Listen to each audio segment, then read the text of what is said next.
Welcome to Burn the Rules with Chet Hirani. This podcast is for people who know leadership isn't about titles, noise, or ticking boxes. It's about how you think, how you show up, and how you perform when pressure is real. I'm Chet Hirani, and I work with leaders and high performers across business, sport, and life all over the world who want to take control of how they lead and perform. Not by copying someone else's rules, but by understanding themselves first. Every conversation here is grounded in experience, reflection, and practical insight. So if you're ready to question what leadership has been taught to be and decide what it means for you, you're in the right place.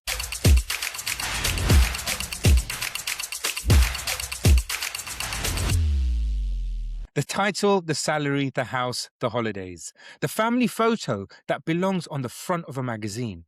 My guest today had all of it, and she still felt profoundly empty. So she did something nobody does. She scheduled her own breakdown, put it in her calendar, and showed up for it.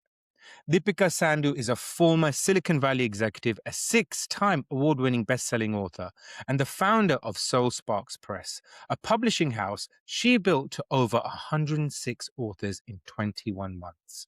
Her book is called Hello Universe, It's Me, How I Scheduled a Breakdown and Manifested a New Life. This is Burn the Rules, and let's get into it.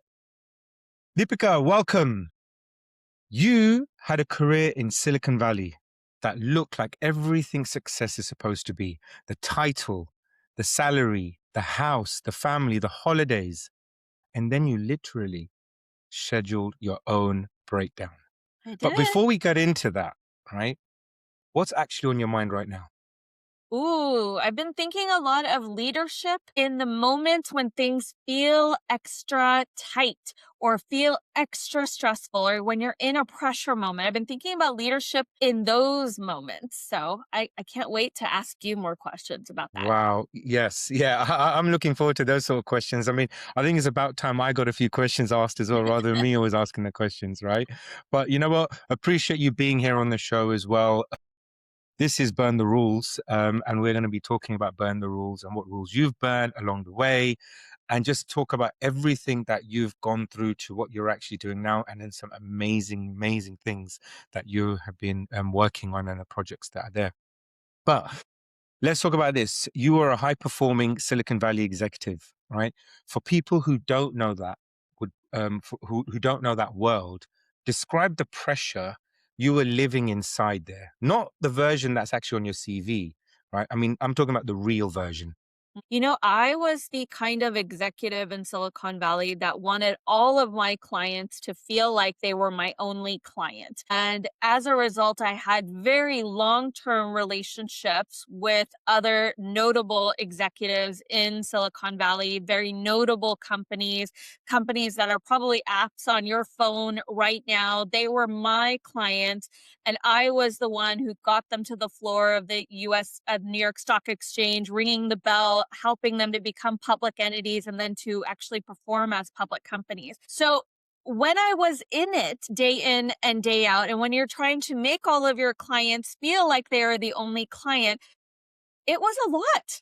My life was very, very busy all of the time. But when you're in it, you just think this is normal because in Silicon Valley, this is how everybody is operating. Performance is at the highest levels. People are creating technologies and tools that are wowing the world with their innovation. And all of that happens because these people are so immersed in this environment. But because they're all immersed in this environment, myself included, it meant you were constantly performing at a high level, constantly available, constantly working, but it didn't seem abnormal in any way, shape, or form because it was truly what everyone else was doing. But you know what they say, the body keeps the score. And my blinders started to come off and I started to realize that this way of working isn't necessarily normal. Just because everybody was doing it didn't mean that it was good or right or necessary, and it certainly wasn't healthy. Wow.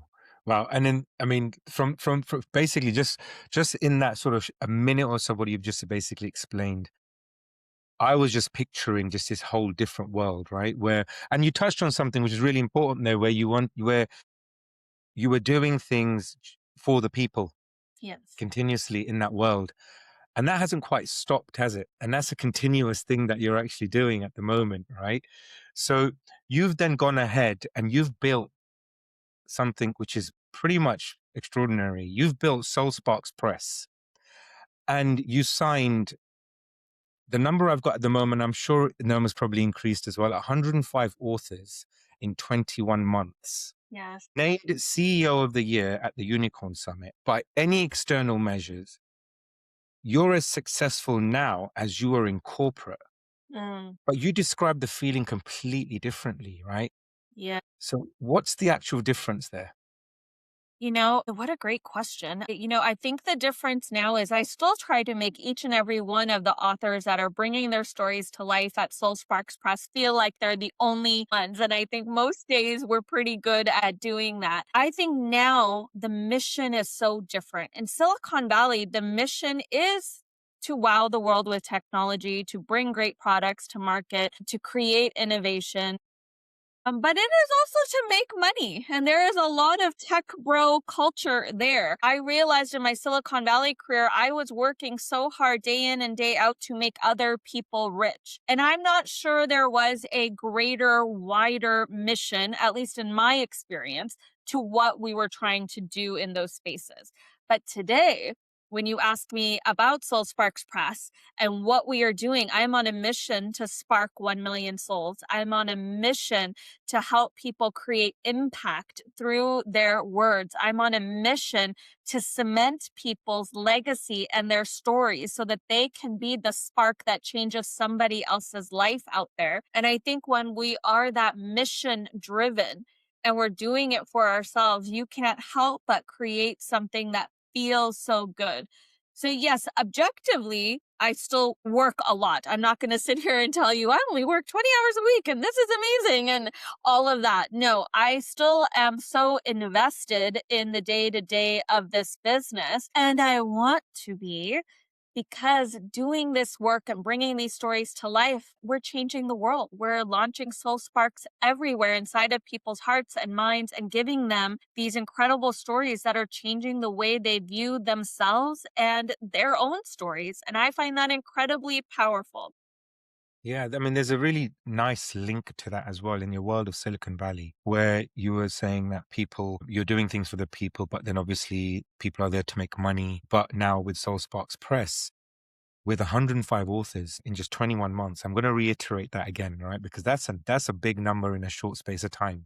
But you're doing it for those individuals to actually now tell their stories and be creative from that perspective. So the way my mind works at the moment is when you're talking about in Silicon Valley, where people are now creating the apps where we potentially are using on our phones at the moment. These are things where people are like, the book is almost like their own personal app where they're able to sort of share their story. And that's the thing that I'm getting just kind of like putting into perspective, because people think you've moved from one to another, which is correct, but you've learned a lot from that world of the corporate life and then actually integrated it into what Soul Sparks Press is effectively becoming, right? Yes, absolutely. I'm not one of these people who had to escape corporate or hated corporate and was running away and, threw my hands up and said I couldn't do this anymore. Far from it. I mean, I am officially retired from the company that I was with for all these years. And I more wanted to shift directions for myself, but I'm not mad at corporate because my corporate experiences, my 25 years of building fast moving, high growth companies and supporting them in everything that they did,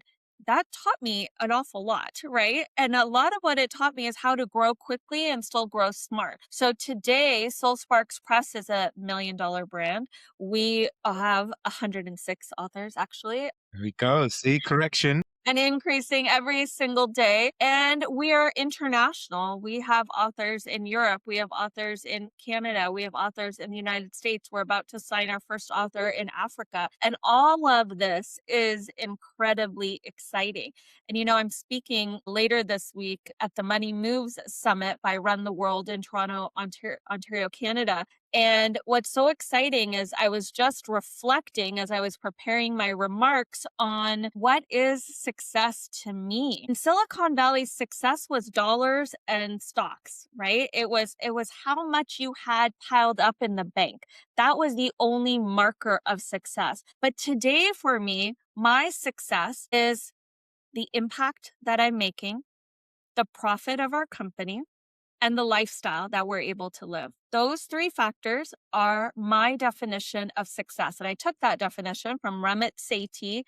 He's a money guru. He's phenomenal. Look him up. But this is his definition of success, and it's mine too now. Impact plus profit plus lifestyle equals success. Because today what I'm doing has a huge impact. What I'm doing is allowing me to live this incredible life where I get to talk to incredible storytellers around the world each and every day, yourself included as one of our Yeah. SoulSparks press authors. I am living a life that I am proud of with my daughter and my dog in tow, right? And so today's definition of success is so different. And can I say part of leadership is like, yes, we're leading companies that are profitable, that are making money. And we're allowed to, as women especially, we're allowed to scream it off the rooftops and be proud of ourselves for that. So it's no longer for me the marker of the balance in the bank account, the number of stocks, even the number of houses, or all these artificial metrics that I was really obsessed with before. Today, for me, it's so much more about the impact that I'm making and the abundance that is carrying through in my life in every way, in the time that I have, in the life I get to live, in the experiences that I'm enjoying, and so much more. I'd like to touch on that a little bit because you said you're at this stage now. When did that sort of unlock for you? When did you start feeling that this is me feeling this? Because the reason why I specifically say that, because we hear it so often, but then there's a lot of people that can turn around and say, well, you've made it, so you can do this. But it's what they don't realize is that you had to start somewhere. You had to start from pretty much rock bottom and then start building it back up, right? So when did that unlock for you?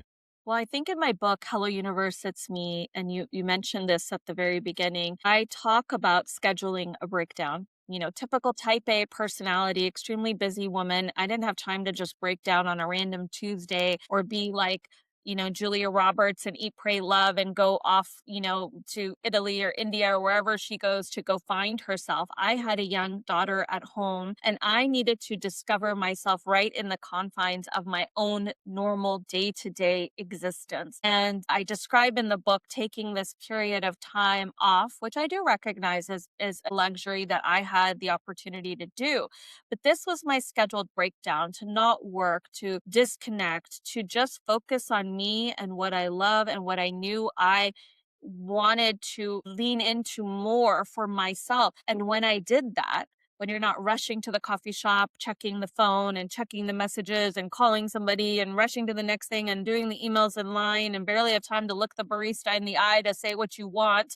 When you're not doing that and you sit at the coffee shop and you stare out the window and you drink your coffee leisurely and journal and reflect or write or whatever it might be, different things start to come through. So during the tail end of my professional career, professional world in Silicon Valley, during the tail end of my marriage that I describe in Hello Universe, It's Me, I realized that as I slowed things down, those messages were starting to pop in of what was my definition of success. Was it just a marriage and a house and a lifestyle that looked good to other people, but felt so deeply unfulfilling and unrewarding to me? I was chasing all the checklist items that we all have in our lives to get to a certain level. But when I realized during that period of time that that level was not fulfilling me in any way. So much of my life changed after that scheduled breakdown, but it is when we allow ourselves to step back and reflect and think about all that we're just doing, that the other wisdom starts to land. And for me, that wisdom was slow down. You don't have to operate this way. You don't have to be inside of a life you don't love, and you get to make changes that you want to make. And slowly over the years, I made those changes. And that luxury of changing things is available to everybody. People will say, I can't do that. Or Deepika, you were able to do that because you were at this level. No, I don't think so, because everything is a decision. You can decide not to be in that relationship that is not fulfilling to you anymore. You can decide that you need to find new streams of income or a new job if the one you are in is absolutely draining you. And you can decide to live your life a different way. You may not know exactly how those things are going to happen, but the minute you make the decision, my belief is the universe starts to show you the way that these things can come into your reality. So part of being a leader, part of burning the rules, is to learn to do things in a way that feel good to you. You described this in your book too, Chat, right? Like, Yeah. there are ways that you can do this and it still feel good to you. So for me, it was the unlearning of everything society tells us we're here to do, and the attunement to myself and understanding finally what felt good to me so that I could give myself permission to move in that direction. Yeah, so beautifully said. And it is about sort of listening to your inner self as well, right? And effectively, by doing that, you are regaining back control of things that you thought were the right way of doing things. Okay, Yeah. hence, yep, that is burn the rules. That's what's in my book specifically. Which then kind of like leads on to my next question here is that you said before you started SoulSparks Press, you believed corporate was your only way to be successful, Yeah. right? Your only way to earn, your only way to exist professionally. But that's not a small belief either, right? To carry. So where did that effectively all come from for yourself personally? I'm a product of two-time immigrants. My parents first immigrated from India to Canada, and then later in the 1980s from Canada to the United States. And they were so hardworking, my parents. My regular blue-collar employee was my dad. My mom worked various odd jobs, retail, dental offices, all sorts of different things. And they just worked hard every single day. They just did the work, right? And they needed that stable income. They needed to be great employees because they needed things to be uh, stable day in and day out for them and for us kids. And I watched that every single day. And any TV show that I watched, they had stable jobs, and the dad or the mom went out to work and came back, and then the kids did things together with the parents. We've just seen it everywhere, whether it's at Yeah. home, in media, everywhere. This idea of that stable day-to-day job was the marker that we were all after. So when I went to college, I chased that stable vision too, because I knew that I would be really good at whatever I went off and did. And so I turned into a great employee who worked really hard and worked every day and got the raises and got the promotions and kept climbing the corporate ladder. But that integration or that belief came from very young, just watching my parents work so hard day in and day out to provide the life that they did for me and for my siblings. That's where the belief came from. But been a dismantling of this belief, especially in my face. And I actually think it's so great. There's so many things that we can learn from Gen Z and from the younger generations coming, because I don't think they have this belief at all. And Yeah, it has true. it's made me certainly question, well, do I need to have this belief? It took me until 46 or so to have the belief that I could go out on my own and be all in on my publishing company. But I have no regrets that that's what I did, and that this has been the path for me, because it's been incredible. Now I have the belief actually that I would never go work for somebody else ever again, right? That this is the only way to do it, is to work for yourself. You carry all the risk, but you also carry all the reward, and that's a very exciting place to be. Yeah, exactly the risk and the rewards. I mean, obviously, when people are obviously, again, this is not for everybody, right? I mean, some people are the risk takers. Some people would love to take the risk, and some people regret not taking it. But I strongly believe you should at least try it. Yeah. Okay. And then you can also go back. Okay. Because then you won't ever live a life of regret in any way. Okay. And you can say, well, at least I tried it, or at least I attempted to do something. What did I learn from it? You're guaranteed to learn something from this as well. And, but when you end up doing something for yourself and you're taking that risk, you don't actually, you can almost see the reward. It may not be in your bank balance or anywhere or from that perspective, but when that reward starts sort of coming in, the feeling of that reward coming in is probably one of the greatest feelings, because you've it's the reward of the initial risk that you've taken, and then you can start thinking, okay, now what's next? What's next? Yeah. And then this risk is almost disappears. And I actually then don't call it risk. I actually call it excitement, because it's like, what's Yes. next? Yeah. Yeah. And because you can do it. If you've done it once, why the hell not? Can you just continue doing and find something else from it all? And I'm guessing that's what's coming out of SoulSparks Press now. I don't think I took a huge risk, actually. Like, if I'm really being honest, I used the word risk earlier, but I took a chance on myself. But if I were going to bet on anybody in this world, it would be on me, right? Right? I believe in my ability to do things more than anyone else. That's why I could believe that at 22, I could enter the corporate world, that I could keep getting promoted, that I could reach the level of partner with a firm, be the youngest partner at that firm, and do all these things because I was always betting on myself, whether it was learning new skills or just working harder than everybody else, whatever it was, I constantly bet on myself. So why would it be any different when you are in your own business? And I'm not advocating entrepreneurship for everybody. It is a lot, all right? But if there is something out there that you want to do, and you know in your heart that you can do it, and even if there's a little bit of doubt on one of your shoulders, I call it our inner hater. If your inner hater is talking, I want you to activate your inner champion just a little bit more. Put that inner champion on the other shoulder. It's that angel, that devil, right? Put your inner champion on the shoulder and let that voice be just a little bit louder than that inner hater, because you have a history, a track record of accomplishing things probably all of your life. I bet the people listening to your podcast right now are all accomplishment junkies like me. And the thing is, when you know you can do it, you'll keep finding the path to do it. So for me, it wasn't so much a risk as it was finally allowing that inner champion to just really drive the show. And letting that champion drive has changed everything. So yeah, it has been risky in some ways, but there's no one else I would bet on other than myself. And I'm so glad I made the decision I made. I have not for even a nanosecond regretted or thought about being back in corporate since I left. I instead just feel so confident about SoulSparks and where we're headed. We're in the business of stories. And I always say this, it's not just the story that you might write and that you might publish with us. It's also the story we're telling ourselves in our heads about ourselves. And as leaders, we have to tell ourselves the story that is going to help us lead the charge, that is going to help us make those hard decisions, that is going to help us have the rewards in our own lives. And sometimes we have to rewire an old story or remove it completely in order to move in that direction.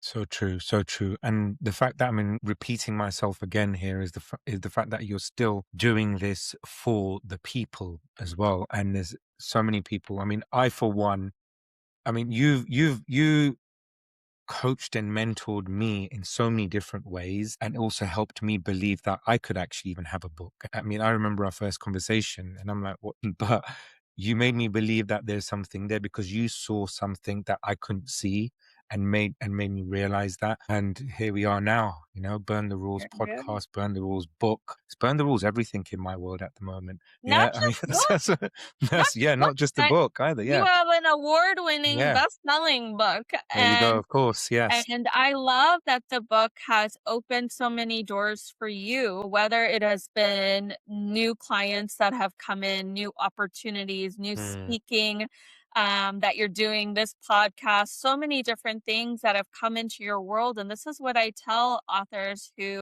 want to bring their stories to Soul Sparks Press. It's not just about book sales.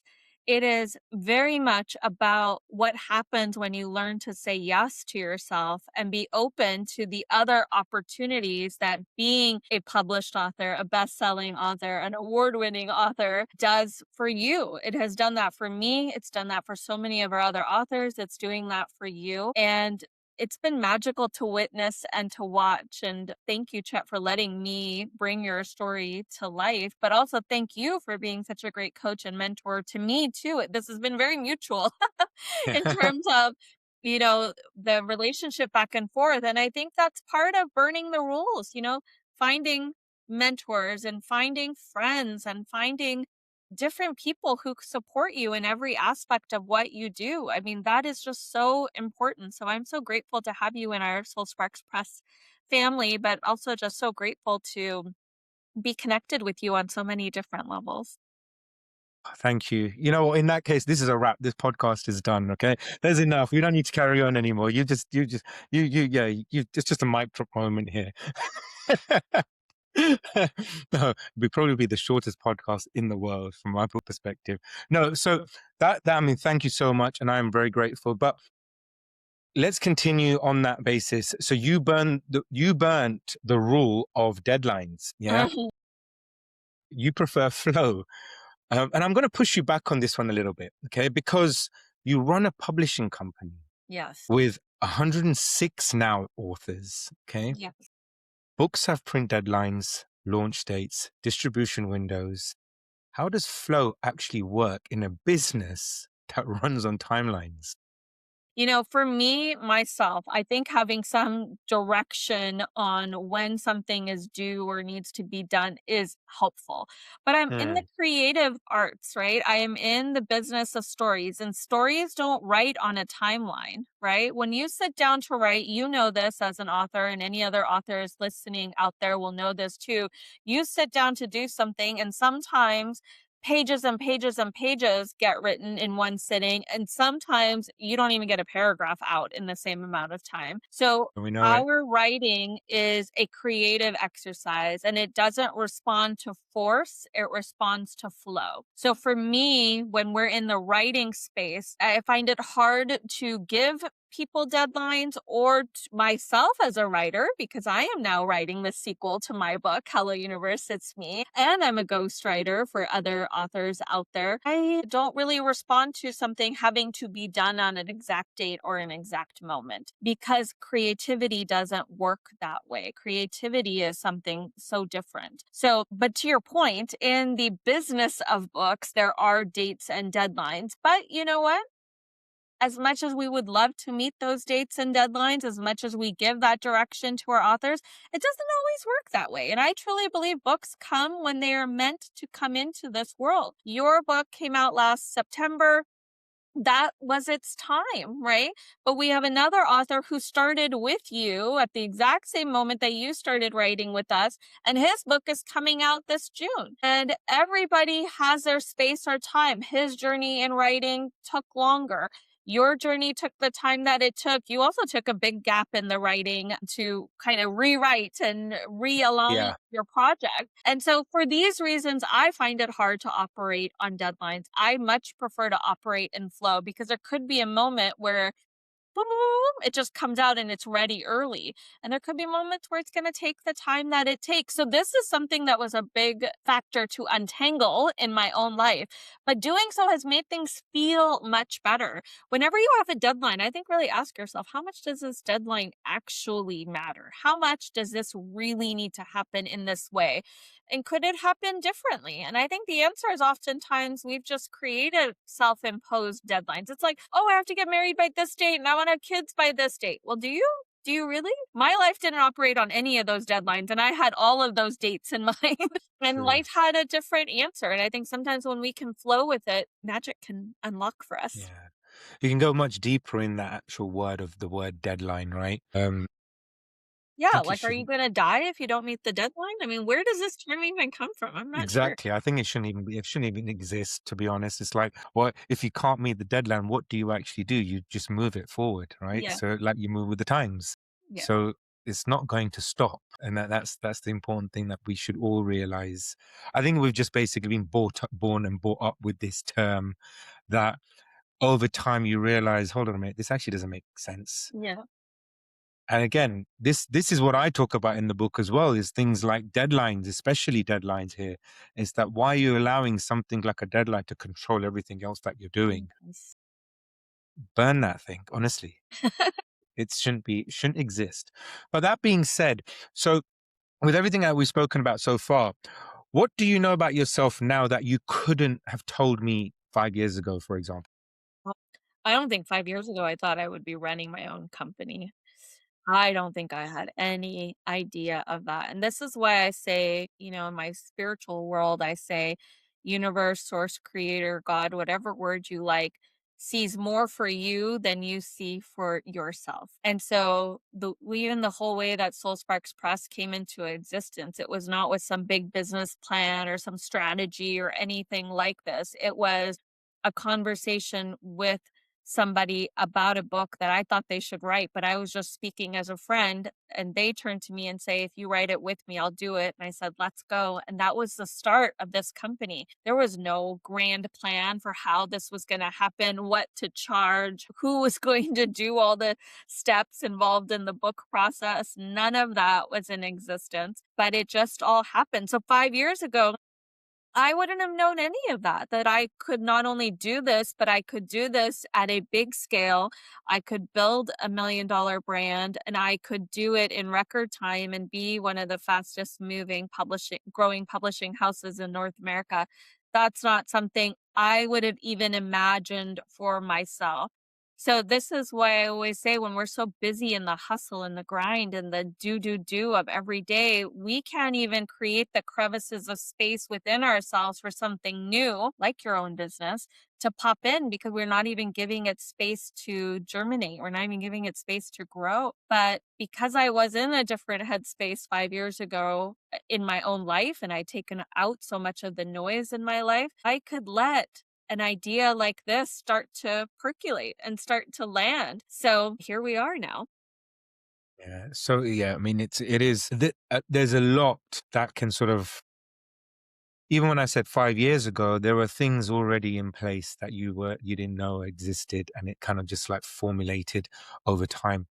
And then so that leads me to this whole entrepreneurial world, right? Of it's there are moments of pure pressure in these sort of areas. And I believe pressure is not I'd never think see pressure as a negative.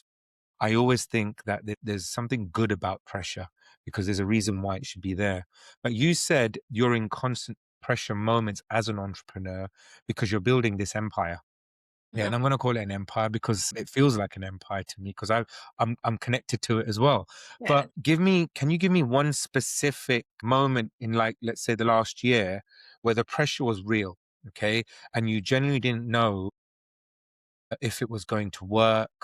What happened in this sort of state in this situation for you? I think there's a couple of them. One is whenever anyone's book is about to come out, I feel a lot of Yeah. pressure. Like, will we have Oh the yeah. results we're expecting with their book launch? We put our best effort into supporting our authors, writing the best book, editing, cover designs, interior page designs, launching their books, the marketing campaigns, getting them seen and visible for their words. We've done everything.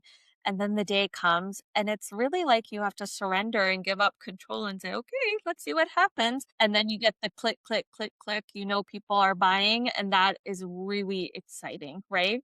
But I feel that pressure for my authors and for us, because we want to stand behind what our authors are doing. We want them to realize success. So that is a genuine, it feels like pressure, but I do think pressure and excitement are just different sides of the same energy coin. Because when your book came out, when our other author's book came out, I'm genuinely so excited for our authors that I just want to see all that hard work that has gone into the book actually pay off. So those are regular pressure slash excitement moments. But I think the other one that I'll share very candidly with you and your audience is, right now we have invested a lot in our business to scale. We did these first 100 authors just by sheer grunt work and hustle, and it was a true hustle and grind exercise. There wasn't a lot of automation in our process. There wasn't a lot of process behind the scenes. And now we've been investing very heavily in really creating the structure, both in terms of our team and our processes and our systems, to do the next level of what SoulSparks Press can do. The timing of that is interesting because the first couple months of the year are not the time most people sit down and say, okay, I'm going to write a book. So it's not the Yeah. time that most people are engaging with us to start their book projects. So that's scary because the numbers get a little wonky. You're investing Yeah. a lot and not a lot is coming in. And that can feel some kind of way. But that's the reality of business. I think in corporate, you're doing that with somebody else's money. So you might feel pressure because you want to do right by everything, but it's still not yours. But for me, this is my business. And in entrepreneurship, all risk, all rewards. You've got to follow the vision. And I do think you speak about this in your book too, to lead and to do the work that you want to be able to do. You hold a vision, you hold that image in your mind, and you let reality sort of catch up to it, not from a, not being prudent type of way, but also knowing that it's going to take time for the two realities to meld, the vision that you have in your mind and seeing it all work in the day to day. So I would say I'm right now in that environment. There are days it feels like pressure and there's days that it just feels exciting because I know it's all going to work, but that's part of leadership, right? Setting the vision and allowing everything to come together to make it happen. Yeah, that is very true. But then with that pressure, I'm sure sort of doubt can sort of creep in as well, Yeah. right? So what let's talk a little about the doubt coming in. And it does, it comes from for everyone. For anybody that says they didn't doubt something, I mean, come on, you are lying to yourself. I think doubt is with everyone. But especially when you're building something like this and building something from scratch, okay? What do you actually do to sort of control that for yourself or overcome this so-called doubt, should we say, on starting something from scratch?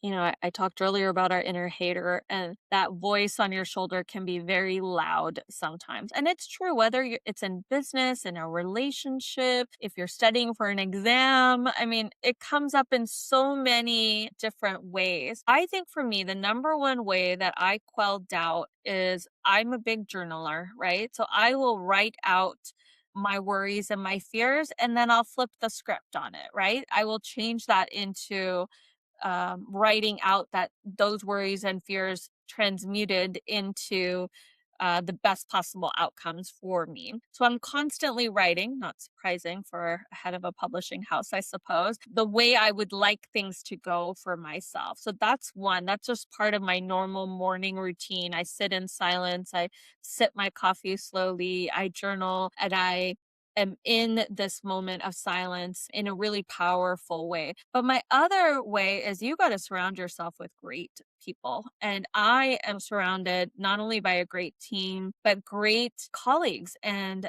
friends and mentors who are in similar circumstances and understand the kinds of stressors that appear in a world like this.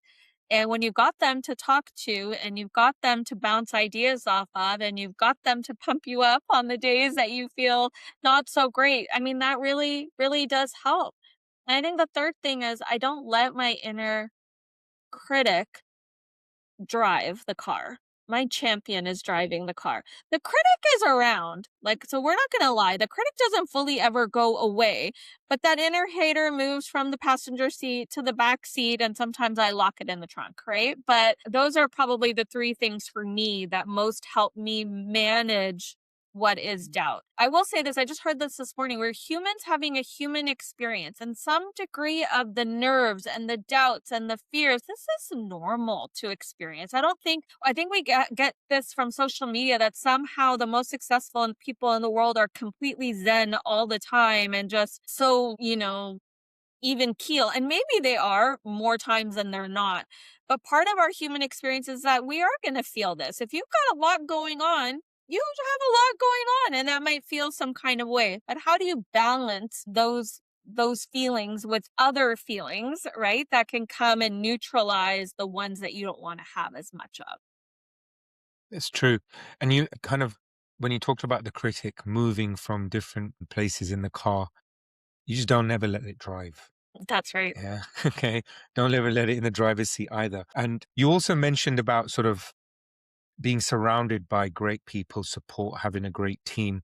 But then there's also something that you mentioned about trust being almost like the essential practice of things. Okay. Like Yeah. trusting the process, trusting the vision. What do you do on those days when you can't find the trust? I think it's similar. Look at all the things in your life you do trust implicitly, right? When you call an Uber, you expect that Uber will come to your house and it will take you to the address that you have written in it. You don't sit in the back holding on, bracing for it, wondering, oh no, will this car go where I want it to go? No, you trust that it's going where you asked it to go. You trust that if you ordered something on Amazon, the delivery truck will come to your house and drop it off. We have degrees of trust in our day to day lives in the smallest of things and the biggest of things. You turn the tap on, the water will come out. These are all trust. And there's things that we trust that we don't even think about anymore. So, on the days where my trust is waning a bit or it's wobbly, as I like to say, I think it's going back to all the things I know I can trust in my day right now and in this moment. And it's going back to not letting the things that feel um that feel like they aren't happening in my life drive the conversation. There's a great book called The Gap and the Gain, right? We can't live our lives in the gap all the time, doubting, not trusting, worried, fearful. If we can redirect those thoughts, even in the smallest of moments, to those realizations of where we're in the gain in our lives, where things are working wildly well, then we can be more appreciative and we can be more in gratitude. And that allows us to keep driving towards what it is we're wanting to accomplish. So I think it's a constant redirection of the thoughts, right? Constantly taking, oof, I'm feeling a lack of trust right now. Okay, what can I trust in this moment instead? I'm feeling that anxiety or that worry. Okay, what can I feel excited about instead? It's this constant little reframe that you get to do within yourself, but I'm telling you that reframing works every single time because we're typically just sitting in the spaces that we don't want to be in and that we don't need to be in. So get back in the driver's seat with your champion and just know that you're going where you're meant to be going. Yeah. You got to own it, right? Because when you talked about sort of when you order an Uber or something and it's taking you to your destination, should we say, you've put that address in. I recall a moment where I was out and I was ordering some food to come to my home, and I trusted the process. I thought, look, I'm putting everything in, it's all correct. Lo and behold, something inside me then thought, let me just check. Something doesn't feel right. What have I done? I end up ordering the food to another house, not my own house, right? And but again, I trusted this whole app. I trusted this whole delivery service. But then and obviously my instant reaction was it did something. It was the app's fault. There's no way I did it. I didn't do anything wrong. And then I realized to myself, hold on a minute. Okay, you clearly have done something. You got to own this one.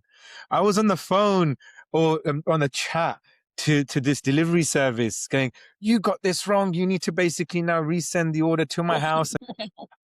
And they just basically shut me down and said, hey, look, we can't. You're going to have to reorder it and you're going to have to take the case up with another level of customer service, customer support.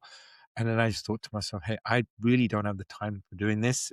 And I took a step back and literally just thought to myself, hey, Chet, you got to own this one because this is your fault. What did you do wrong? So I looked back at this app and I'm thinking, damn, because it was tracking my location and I was moving. And Mhm. as I placed the order, it placed it at my location I was at, and I was nowhere near my home. Okay. So it's like, you know what? I've got to own that. You know what's interesting about this is we also have to own that we're very busy and we're rushing and we're doing a million things all at the same time, right? And that we're human and we're allowed to make mistakes, right? So I think we're so quick to look for somebody to blame, but really our lifestyles very full and very, very, very busy all of the time. And I think this has been a big lesson of my is trying to dismantle the busyness, dismantle the rushing, right? And the more we're present in our moments, the more we're not trying to multitask and do a million things at the same time, the more likely we're going to be inside of the experiences that we're having, even if that's as simple as ordering food to the right location or ordering whatever it may be to the right location. So I'm not saying you were at fault or that you were too busy, but I am saying that it's such a good reminder for the rest of us to be in these moments that we're in, right? Can we have a conversation with somebody and not also look at our phone? Can we show up and be fully present for someone who needs us? Can we just do nothing? You are allowed to just do nothing for a few hours, a few days, and that be considered perfectly okay. But in our modern world, we're still trying to understand that. And so, yeah, be in the moment, be fully present in the moment. Don't order to the wrong spot. Yeah, yeah. I mean, the second time I did it, I made sure that I was ordering from the right location. Right. I want to take things a little bit back, a little bit, and a little bit more about you now. Okay. You described checking every box: the career, the marriage, the motherhood, the house, the car, the holidays, right? And still feeling like something was profoundly wrong. Mhm. Okay. How long did you know? And how long did you know that before you did anything about it? Probably the whole time I was married. I knew something was not right. But that's a very hard thing to admit to yourself, right? So, I'm of Indian descent, and in Indian culture, getting married is like the pinnacle of all activities. You can, have the best degrees, make the best money, have the best lifestyle, but you're not really fully accomplished, if you will, until you've been married. And so when I got married, I think I knew from the very beginning that this was not going to be something that was really going to work for me, but I was going to give it my very best shot. Like maybe that hunch I had was wrong. And that goes back to what we talked about earlier, trusting ourselves. But I always trusted myself in business and I always trusted myself completely outside of my home. But inside of my home and inside of this relationship, and I now realize inside of every relationship I had ever been in, I didn't really trust myself. I didn't really trust my own beliefs about love and what I needed and what I deserved. So I think the signs were there all along. And I always talk about the universe. The universe was definitely nudging me along to realize what was going. But when you don't take action for yourself, sometimes the universe takes the wheel and takes action for you. So it took a very long time for me to make any meaningful moves in that area. But I think the signs were there all along and the signs got louder, right? The nudges got louder and louder. And I knew within myself, I said earlier, the body keeps the score. There were certain health things going on that weren't just the result of a high pressure job, but they were also a result of a life that was not fulfilling or matching what I needed in my own life. And so I think we're always getting the indications. That I got a text from someone to say this morning that said my intuition is whispering at me. And I was like, "Oh, that's so beautiful," because it does whisper at us. It does tell us things, and our intuition is all this stuff around us, communicating with us about the direction we need to head or what we may need to do. So I think the indications were always there. But I think you have to go through what you have to go through until you're ready to go through something different, right? And so I had to allow myself to have the experience that I have. And this is why I always say I don't have any regrets about the choices I made. I don't have any regrets about the relationship I ended up in, how long I chose to stay there, the jobs I held, the bad bosses that I may have had or been, Yeah. the length of time I stayed in the corporate world. I have regrets about any of this. I think all of that had to go the way that it went so that this season of my life could be the way that it is too. So you'll get the whispers. I think it's your choice. That's where choice is so huge. Your choice on how you respond or what direction or decisions you decide to make. Yeah, I love that when you mention about this season for yourself, because as you were saying that, I kind of like started reflecting back on the time, the time for me as well, and I mean, I too have gone through sort of a separation and divorce, but then I made the decision to do that. I'm the one who walked away from it all because something wasn't right, and it wasn't, and it was I was not aligned in lots of things, but then by doing that, other things started triggering, health scares started coming through. And it's almost like, oh my gosh, when is this going to actually stop? But you realize by going through all of these things a few years later and thinking, what did I learn from it all? What did I experience from it all? How did I feel? How did I feel during that time? But then you start thinking, hold on a minute, why am I worried about that time now? How do I actually feel now? Yeah. Yes. Okay. And that's what's caused it. All of that heartache, all of the struggles, and you're feeling now, by the way you're feeling, and you're feeling your best version of yourself, as we've said, we've heard many, many times before. That's what matters. Yeah. Because that's what you can then take forward. Yes. Right. And again, what you just said. Never regret any decisions that you make. Okay. Because you learn from all those sort of things. Someone says to me, well, hold on a minute. To, um, so why did you remarry? They said that to Mm, me. Why did you remarry? And I said, well, you know what? The first time was not. It was. There was. It wasn't for me. I was almost led to believe that this is what I needed to do. mm, Again, being in from a Indian culture, right? I was led to believe, yes, but I didn't marry an a person, right? So I almost broke the rules, burned the rules then as well, right? Okay, I mean that was another whole fiasco that was going on. It's like, why are you not marrying somebody from the same culture and whatnot? But it's like, hey, what Chet's going to do, Chet does what he wants to do, kind of thing. I still realized that I was taking control of matters and situations there, but while I was doing that, I still didn't realize that I was affecting myself in different ways.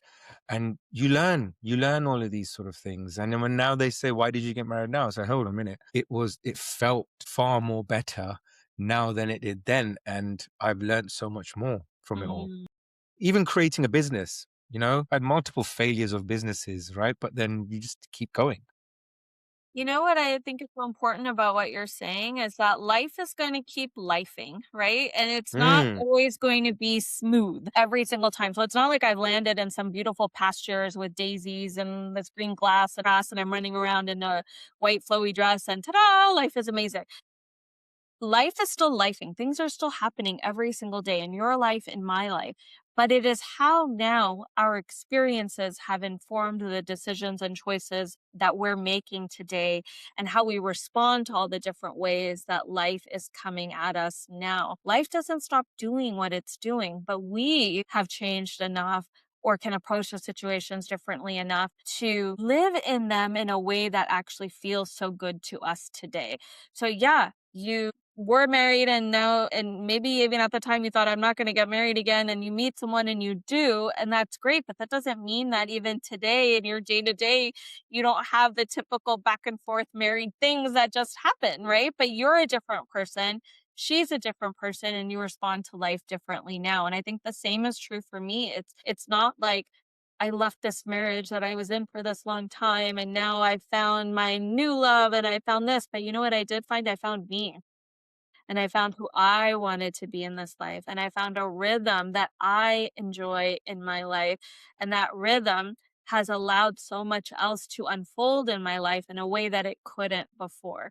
So I just love what you said and what you shared because life is still doing all the things.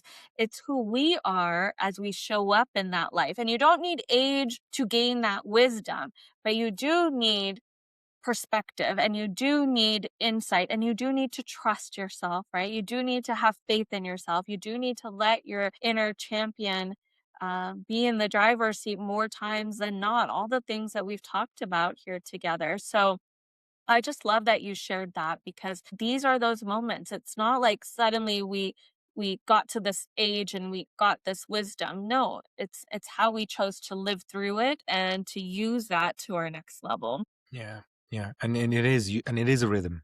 Yeah, it's just like musical notes. Okay, Well, you have high notes, you have low notes, right? You have flat notes. yeah. Okay, there's a lot of life is like that. Okay, so what pattern do you still have to watch in yourself then? Okay, even now with everything that everything that you've built. Pattern. I mean, there's a little bit of a worry pattern. Oh, you know what it is? It's control. There's still a control pattern. I want to control all the little aspects and all the little moving pieces. I've done a much better job over time of releasing control, trusting my team more, trusting things will work out, allowing things to unfold the way that they're meant to. But there are days where I'm right back in the weeds of things, wanting to control how all things happen. So I think for me, that's the pattern that I'm still constantly breaking and evolving from it, but it keeps showing up in different ways. But I'm working on it. I'm working on it. That's true. Control. I mean, oh gosh, tell me about it with control. You kind of, as much as we say you need to take control of your life and then do those sort of things, there's another element of control completely. Mhm. Okay, where, because please, people, do not get the two mixed up. Yeah. Right, because there is so much. I mean, I know when I first started, it was like just letting things go and letting somebody else do something that you felt like, okay, I'm still good at doing this, or I still want to do this. It's hard. It's hard because you're so close and attached to something, right? Mhm. I mean, there is lots of factors in that, and I mean, to a point where I what do I say? I mean, even if I'm going to send my dog to a new sitter, Mhm. for example, I doubt it. Right? It's like, no, I'm going to cancel my plans because I want to keep him here because the original sitter is not available, right? Um, but it's just taking that sort of element and saying, okay, you know what? No, Chet, it's okay. You just got Mhm. to do what you got to do. Take back control of that situation, but then allow somebody else to take that control too. So Yes. that's really important. So Deepika, you went from a life that looked right, okay, to a life that felt right. Okay, and that Mhm. feels right. Okay. For the leaders listening who is somewhere in between these two things, let's say, okay, what's the first move? Okay. Not the big leap, Mm. the first real move that you think that they should be making. Oh, I think you got to hear yourself. You got to be able to hear what it is you really want. You're going to get a lot of inputs from everybody around you, parents, spouses, friends, family, social media, TV, movies, all of it. But you've got to really hear what you want. So if you hear what you want and you know you want it, and even if the bystanders are talking things up in your ear, you get to move.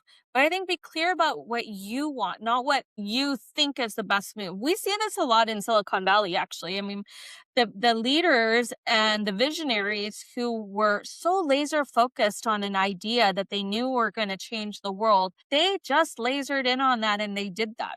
But then there were a lot of other people who maybe were focused only on the money that they were going to make off of it or the deal they were going to get off of it, and not so much the innovation, the creativity, and the benefit of it, right? And then there were some people whose ideas that completely got torpedoed because there were people outside of them saying that idea is not any good.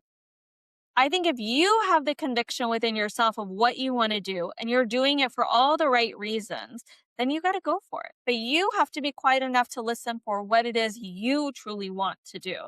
I knew when it was time to officially retire from corporate and when it was time to open my business. It just became crystal clear. The moment became clear, but it took time. There was a time I did both, right? Both launching my own business and being in my corporate world. And the moment where that shifted was clear, right? And then I went for it. But you've got to find that moment for yourself. You've got to be very clear on it for yourself. Yeah, it is a bit of it's a challenging time for doing that, right? Because I know so many people who are working and running a business as well, which is always something that I would suggest you do rather than just sort of taking the big leap. Yeah. But then when they get to a point, they're like, I don't feel right. I don't know when. But again, exactly what you just said. I go, you will know when the feeling is right to do it. Okay. Only you will know this. Nobody else will know this. And you've got to trust yourself enough that when you have that Yes. feeling, you're meant to act on it. So it's so interesting Yeah. because all the things we've talked about today, they all tie together so beautifully. You've got to be quiet enough to know what you want. And when you know what you want, you've got to know instinctually when is the right moment to go for it.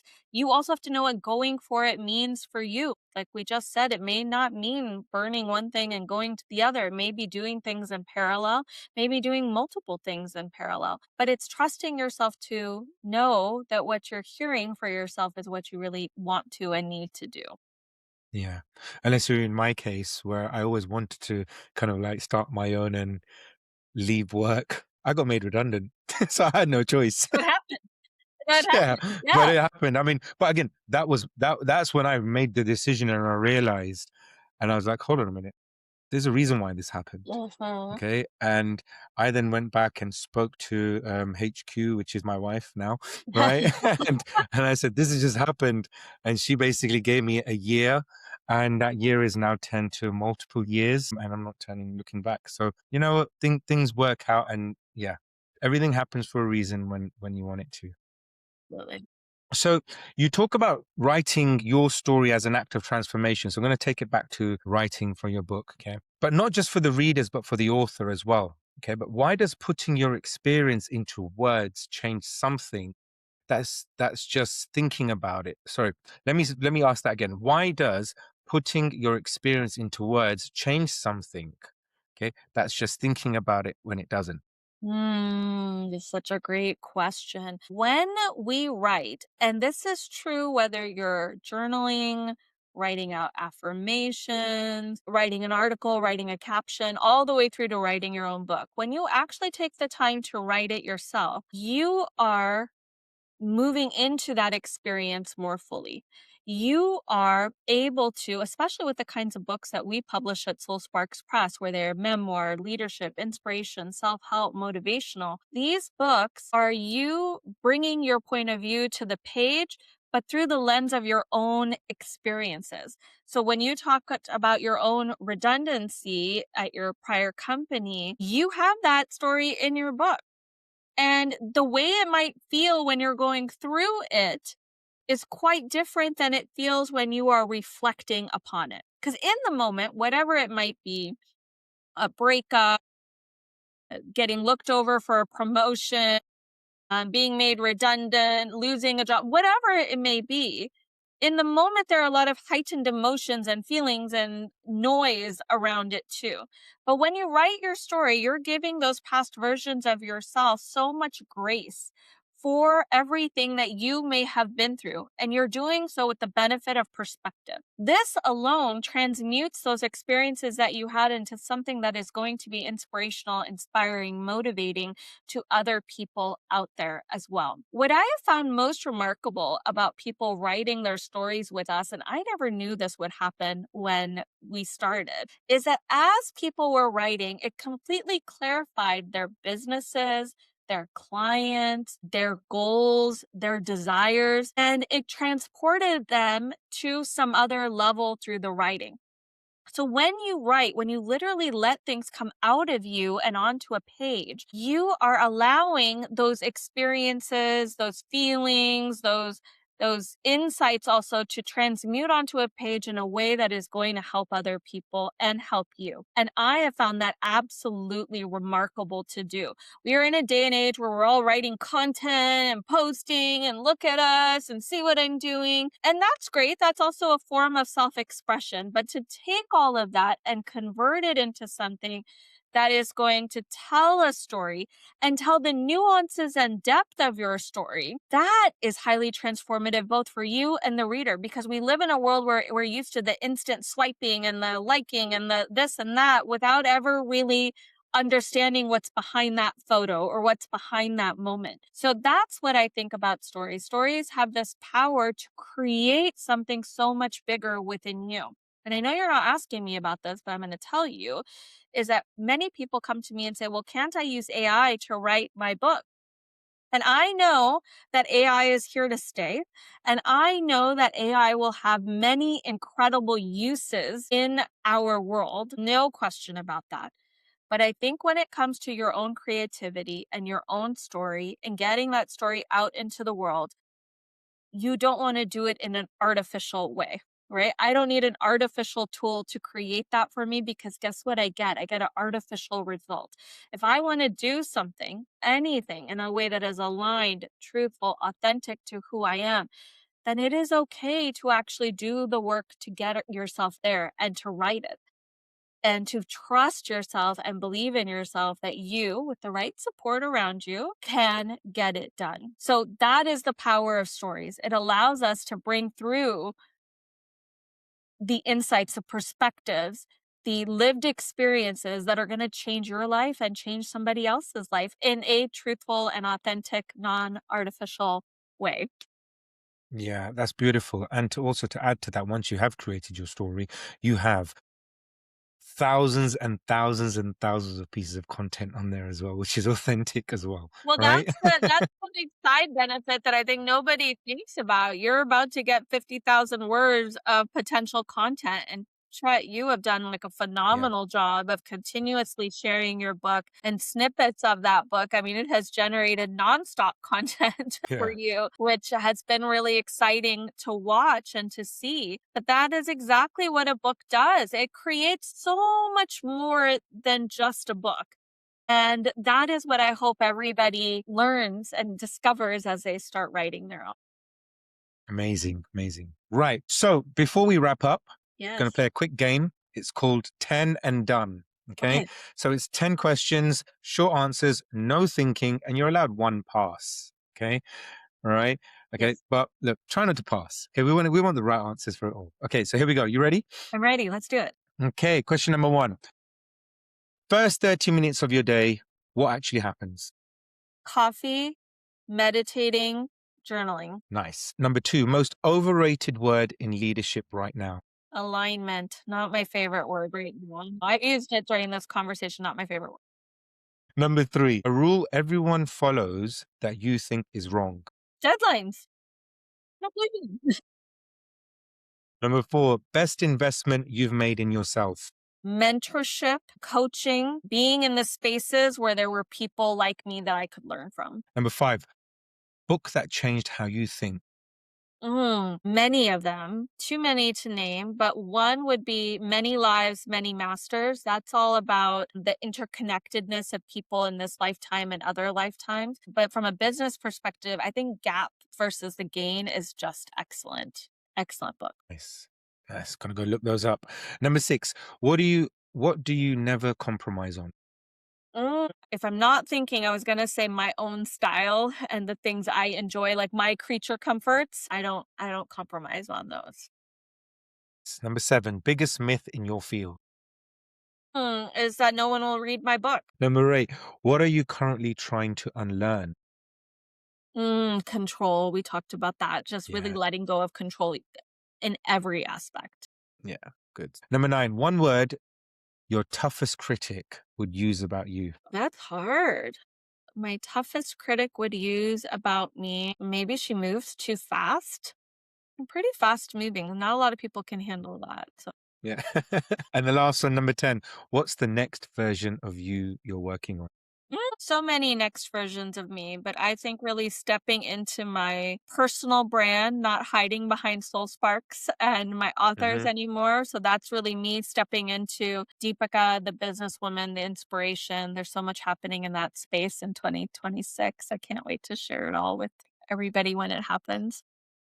Yeah, exciting. It's going to be an exciting year, that's for sure. Yeah. Already is. So I love that, Deepika. Right. So the book that your book currently is Hello Universe, It's Me. And the publishing house is SoulSparks Press. Tell people what SoulSparks Press is for, specifically the person who's been carrying a story they haven't written yet. Yes, we are, like I said, North America's fastest growing publishing house. We're here to bring sweepingly inspirational stories to life. And those stories are in every kind of genre, from memoir, inspiration, self help, leadership. But we've got books coming out on fitness, death and dying, immigrant experiences, you name it, it's coming. And we've just published our very first fiction books. We're excited to get more fiction stories in the mix because there's nothing saying that fiction books can't be as soul sparking as everything else. And we also publish children's books. So our children's book imprint is Tiny Soul Sparks, and we have an amazing collection of children's book authors with their books coming out later this year. That sounds amazing. I've been following you on that one. I'm like really, really curious, very curious about what's coming out with that one. And where's the best place to find you and follow everything that you're doing and building, Deepika? Yes, come follow me on Instagram. I am at deepikasandhu.co, and I'm sure Chet can put that in the show notes here.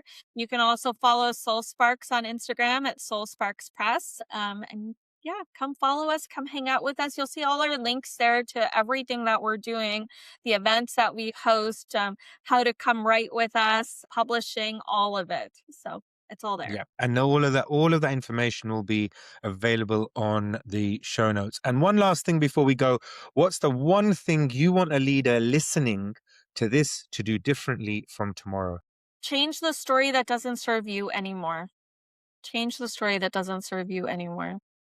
There you have it. Change the story that does not serve you anymore. Thank you so much, Deepika, for being part of the show here. It's been amazing having you here. Likewise, thank you so much for having me on. I'm so thrilled that you have this podcast, that you're talking about burn the rules on every platform possible. And I'm just so honored to be part of this and to work with you, to learn from you, and to be friends with you. So thank you, Chet. Thank you so much. And that's a wrap. Before you go, take a moment to think about what stayed with you from this conversation. Not what sounded impressive, but what challenged how you think, decide, or lead. See, leadership isn't something you wait for, it's something you practice internally, daily, and deliberately. And remember this, you can't lead a life that matters by following rules that don't. If this episode gave you perspective, share it with someone who's ready to take more control of how they lead and perform. And subscribe wherever you listen and keep redefining leadership on your own terms.